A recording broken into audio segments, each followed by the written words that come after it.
Hello, welcome to Conscious TV. My name is Iain McNay, and today we have another program in our series on non-duality. Our guest is Rupert Spira. Hi, Rupert. Rupert has written a book for non-duality books called The Transparency of Things, Contemplating the Nature of Experience. It's not published yet, but it comes out in October 2008. I guess the first question is, Rupert, what's the reason you wrote this book? To be honest, there wasn't really a reason. I was on a train travelling to Edinburgh, so I had 6 hours sitting in the train. I had my laptop with me, and I just started writing. And what I found myself writing was just a description of experience, the process of contemplating my actual experience as it was in that moment, and it really developed from there.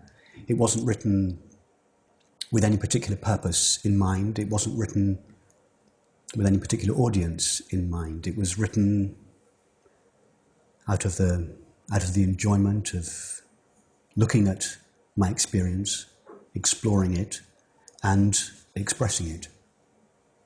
Because the first line in your foreword is, this book is a collection of contemplations and conversations about the nature of experience.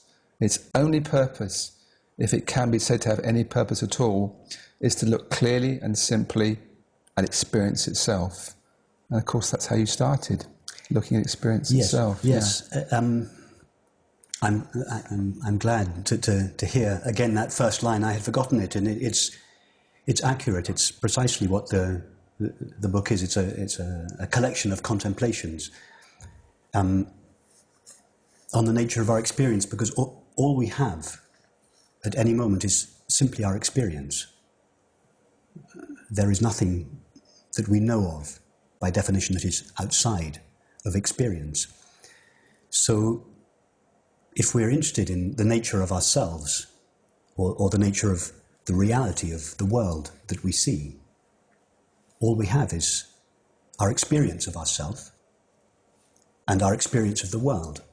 And where and when does that experience take place?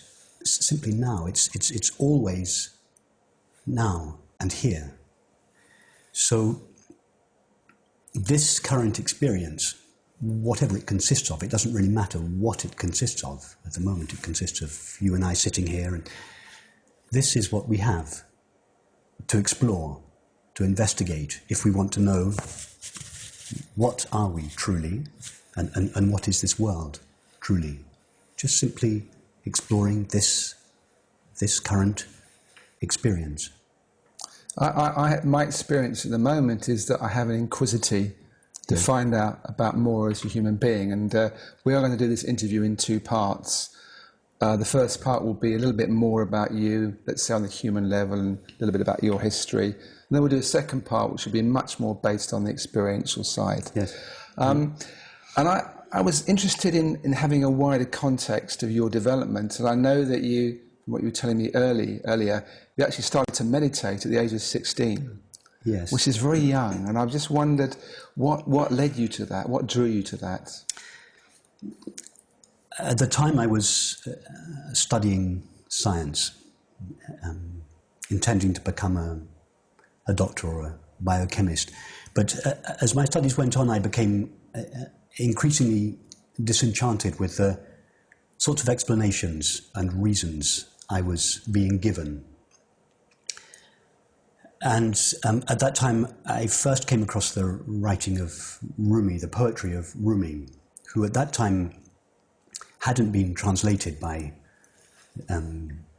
Coleman Barks and various people that we're familiar with now. He was just available in the far more classical translations. And but I loved his poetry, and went on to learn the Mevlevi Turning, which was part of his the turning that he had developed. And I learned to meditate at the same time. I came across the teachings of Advaita Vedanta, the non-dual teachings, which were being given by the Shankaracharya, the Shankaracharya of the north of India. And under him, I learnt to meditate. At that time, I was also, I had a voracious curiosity about the nature of reality, which I was just beginning to explore. So I read Ouspensky, Krishnamurti. This is all at 16 years old? Well, it started when I was 16, yes. So during my late teens. Because you must have been so different from your contemporaries. I can't believe you were in a class of boys were reading that. Yes. Well, I fairly quickly left school and went to art school, which I hoped would be a little bit more sympathetic to my interest, and in some ways it was.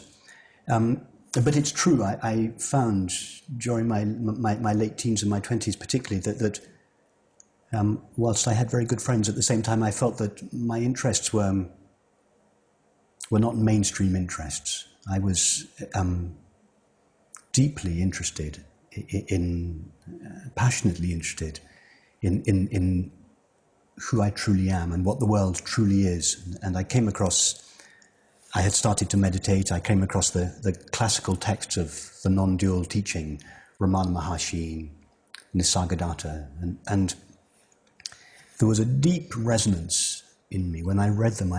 Something at the heart of myself said, yes, this is true. I know this is true, but I couldn't make it my own, so to speak. I in one sense I knew it, but in another sense I didn't understand it. I couldn't make it my own.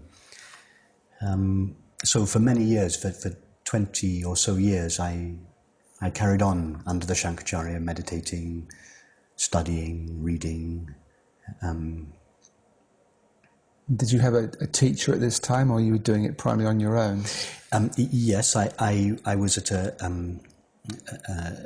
place in London called Collett House, which was called the Society for the Study of Normal Psychology, which was a school that had been started by Ouspensky and had been carried on by Dr. Rolls, who made this connection with the Shankaracharya. And it was under Dr. Rolls' guidance that I learnt to meditate and went to meetings once or twice a week, every week during these years. There were question and answer sessions, there were small groups, discussion groups.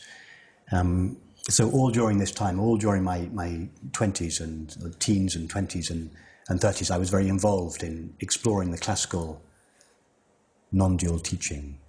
And were you able to integrate that practically in your life at the time? Yes, I was. At the same time, for a long time, I felt that there was some connection that hadn't been made. It was a feeling that something still was missing.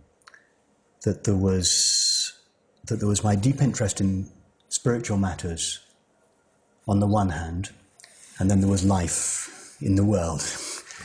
Relationships, earning that can and be living. Quite a challenge to bring those together. They didn't always sit comfortably together, particularly at the time, because I had some preconceived notions about